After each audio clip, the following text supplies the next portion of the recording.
बिस्मिल्लाहिर्रहमानिर्रहीम, अस्सलामु अलैकुम। मैं हूं करामत मुगल और मेरे साथ हैं ईसा नकवी। आप इन मुज़ाकरात का क्या देख रहे हैं, क्या शुरू होने वाला है? अयाज सादिक साहब on the basis of information वो कह रहे हैं मेरी कंफर्म्ड इतला है कि जिनकी तरफ से कहना होता है, जिनकी तरफ से कहा जाता है, उनकी तरफ से ये कहा गया है कि बिजनेस एज यूजुअल नहीं होना चाहिए। कौमी असम्बली में मामूल के मुताबिक कार्रवाई नहीं चलनी चाहिए। और पिछले पीर से आज हम बात कर रहे हैं, जुमेरात का आगाज हो गया, वो इस पीर से पिछले पीर की बात कर रहे हैं और ये कोइंसाइड करता है उस वक्त से जब एक मुलाकात हुई पेशावर में। वो भी हुई, एक संडे को भी मुलाकात हुई। मुलाकात जो पेशावर में हुई है, उस मुलाकात के साथ वो टाइम कोइंसाइड कर रहा है कि अराउंड लगभग उस वक्त अयाज सादिक साहब की इतला के मुताबिक तहरीक इंसाफ को जिनकी तरफ से कहना होता है उनकी तरफ से कहा गया अयाज सादिक साहब के मुताबिक कि बिजनेस एज यूजुअल कौमी असम्बली में नहीं चलना चाहिए। तकरीबन यही वो वक्त है जब शहबाज शरीफ को वसवसे आना शुरू होते हैं और तकरीबन यही वक्त है कि उस मुलाकात के बाद सिक्योरिटी ज़राए से ये कहा जाता है कि जो बैरिस्टर गौहर अली और अली अमीन गंडापुर की आर्मी चीफ के साथ मुलाकात हुई है, उस मुलाकात में सियासत के ऊपर कोई बात नहीं हुई। कोशिश की गई बैरिस्टर गौहर की तरफ से और उनसे कहा गया कि नहीं जनाब, इसके ऊपर माहिर उमूर अमन कि इसके ऊपर जनाब अपना बातचीत नहीं हो सकती या नहीं होनी चाहिए। अब अगर तो कोई वसवसा नहीं है, अगर तो कोई शक का बीज नहीं है, ना उस शक के बीज में से कोई तना निकल रहा है, ना वो कोई तनावर दरख्त बन सकता है, फिर तो कोई टेंशन नहीं होनी चाहिए। सही, शहबाज शरीफ को वसवसे नहीं आने चाहिए। वीडियो की भी थी कि इरफान सदीकी साहब ने उस प्रेस कॉन्फ्रेंस में भी कहा था कि नहीं मुज़ाकरात नहीं हो रहे, ना इस्टेब्लिशमेंट से कोई राब्ता हुआ है, जिस पर फवाद चौधरी का वो ट्वीट था जिस पर हमने कहा, हाँ, जिस पर हमने कहा था, वो कह रहे थे कि हमें भी यही पता था, हमें भी यही लगता था कि कोई मुज़ाकरात नहीं होंगे। तो अब हमारे सामने इस वक्त एक बड़ी क्लियर किस्म की जो है वो पिक्चर आ चुकी है। वो ये कि हुकूमत के कैंप में परेशानी है, हुकूमत के कैंप में इस वक्त एक सरासीनगी की कैफियत है। वो परेशान है, उनको ये लगता है कि जिनसे हमारा प्यार है उनका प्यार कहीं और ना हो जाए। इमरान खान और तहरीक इंसाफ की लड़ाई इस्टेब्लिशमेंट के साथ वो ईंधन है जिसके ऊपर मौजूदा हुकूमत का इंजन चल रहा है। बिल्कुल, ईंधन जिस दिन मिलना बंद हो गया उस दिन जो है वो मामलात खराब हो जाएंगे। ये कोई अजीबोगरीब किस्म की डेवलपमेंट्स हो रही है। देखें, अभी इस सारे मामले को ना दो सिनेरियोज में देखा जा सकता है। एक ये कि ये मदर ऑफ ऑल ट्रैप्स है।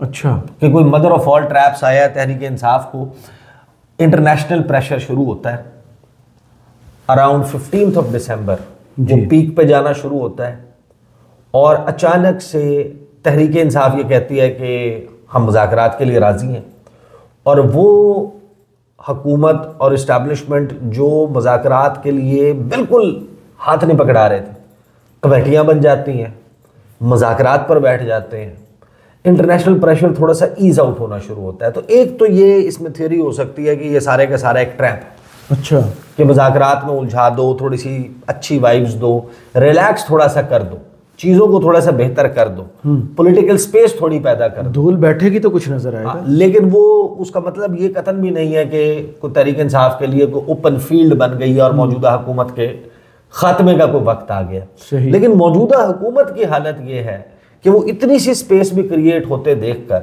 राबतों का इतना सा भी एक विंडो ओपन होता देखकर उनके हाथ पांव ठंडे पड़ गए। सही, एक तरफ पहले लॉन्च होते हैं जावेद लतीफ़ साहब, वो कहते हैं कनपटी पर बंदूक रख के मुज़ाकरात करवाए जा रहे हैं, ज़बरदस्ती हमें मजबूर किया जा रहा है कि इमरान खान को छोड़ दो।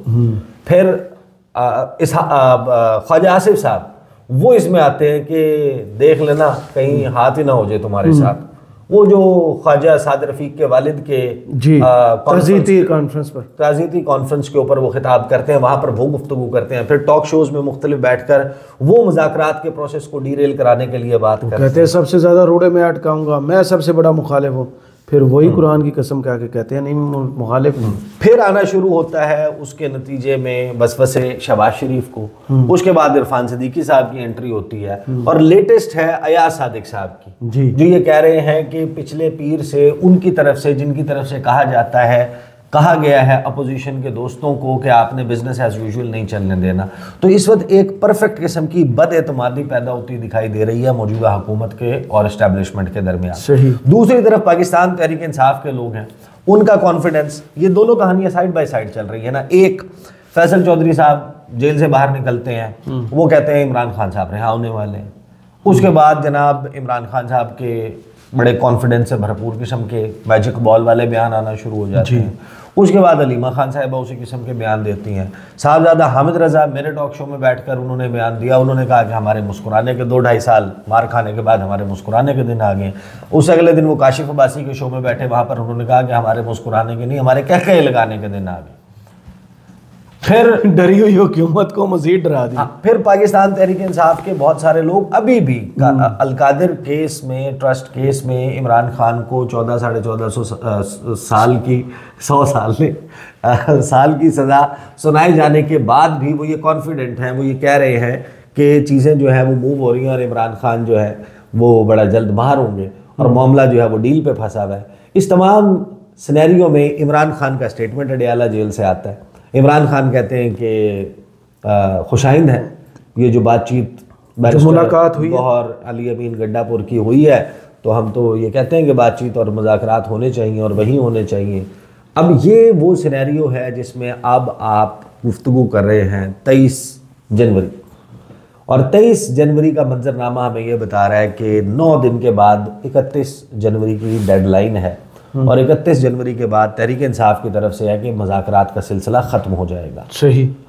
और जो हुकूमत है उसकी प्रेस कॉन्फ्रेंस का जो आपको फ्लेवर नज़र आया था 16 जनवरी को, मैंने बहुत सारे लोग जो उन मुज़ाकरात में शरीक थे उनसे बात की, सिर्फ पीटीआई साइड नहीं हुकूमत की साइड पर भी इसको कंफर्म किया जी कि क्या वो जो लैंग्वेज, जो अंदाज़े गुफ्तगू, जो गुफ्तगू में इज़्तराब और इनकार का पहलू था, जो उन मुज़ाकरात के फ़ौरन बाद होने वाली प्रेस कॉन्फ्रेंस में राना सनाउल्लाह और इरफान सदीकी के लहजे में था, क्या उससे 1-1.5 घंटा 2 घंटा पहले जो नशिस्त हो रही थी कौमी असम्बली में, वहाँ पर भी हुकूमत यही इंदिया दे रही थी? तो उन्होंने कहा नहीं, जो कुछ हुआ है उस मुज़ाकरात की नशिस्त के इख्तिताम और प्रेस कॉन्फ्रेंस के दरमियान हुआ।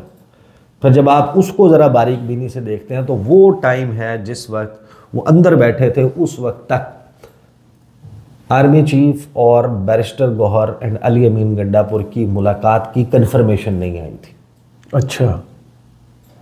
कन्फर्मेशन आती है और उसके बाद हुकूमत का लहजा और गुफ्तगू बदलती है, जिससे अब लगता ये है, ये अगेन एक थ्योरी है, लगता ये है कि हुकूमत जो है उसको एहसास हो गया कि चीज़ें मामलात बिगड़ने की स्टेज पर आ सकते हैं, क्योंकि उनको ये मसला नहीं है कि हमारे साथ ताउन कैसा है, उनको ये मसला है कि उधर लड़ाई है कि नहीं, उधर लड़ाई जारी नहीं रहे, लड़ाई के बेनिफिशियरी। देखिए ना, अब अगर आप फैसल वाडा जो गायब हो गए थे जी, वो पता है ना कि तकरीबन 2-2.5 हफ्ते 3 हफ्ते वो स्क्रीन हाइबरनेशन, वो गायब हो गए। वो तो आपको पता है कि वो तो हर दूसरे टॉक शो में बैठे हुए आपको नजर आते हैं, एक दिन में 9 में भी आते हैं, और उनका वहाँ पर मकसद ही ये है कि ये बताना है कि Imran Khan is finished, Imran Khan is gone, Imran Khan ख़त्म, पाकिस्तान तहरीक इंसाफ ख़त्म, कोई फ्यूचर नहीं है, मौजूदा हुकूमत, मौजूदा सिस्टम। हाँ, वो पिछले 3 दिन से बैठ के हर टॉक शो में इमरान खान की पॉपुलैरिटी का राग अलाप रहे। लड़ाई भी होगी उनकी आज, वो हसन अयूब के साथ उलझ भी पड़े इस बात के ऊपर, उन्होंने कहा पॉपुलर तो इमरान खान है और मौजूदा हुकूमत के निकम्मेपन के ऊपर बात कर रहे हैं। तो देखें, मुझे नहीं लगता कि हुकूमत, coming back to the actual question कि क्या ये मुज़ाकरात में हुकूमत, अब मुझे नहीं लगता कि वो जो उन्होंने कहा था ना प्रेमा फिशाई जी बादियुन नज़र में, जी लगता ये है कि जो तहरीक इंसाफ मुतालबे कर रही है उनके ऊपर फलां रीज़न की वजह से अमल दरामद नहीं हो सकता, तो वही फलां रीज़न जो है वो अब ड्राफ्ट होंगे और 28 तारीख को इन्होंने कमीशन वगैरह की तरफ नहीं जाना, अनलेस कि कोई और बहुत बड़ी कोई दरमियान में चीज़ तब्दील हो जाए।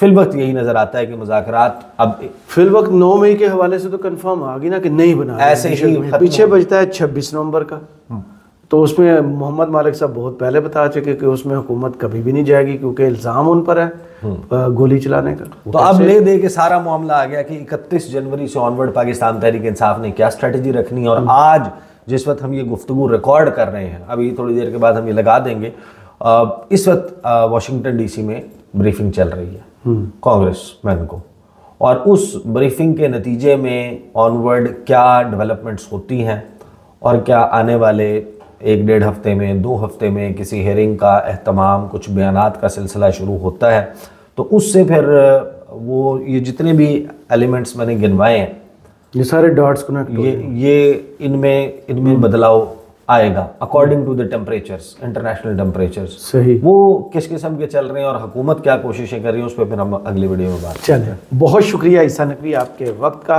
कमेंट्स बॉक्स में ज़रूर बताइए ये वीडियो आपको कैसी लगी। इजाज़त दीजिए, अल्लाह हाफ़िज़।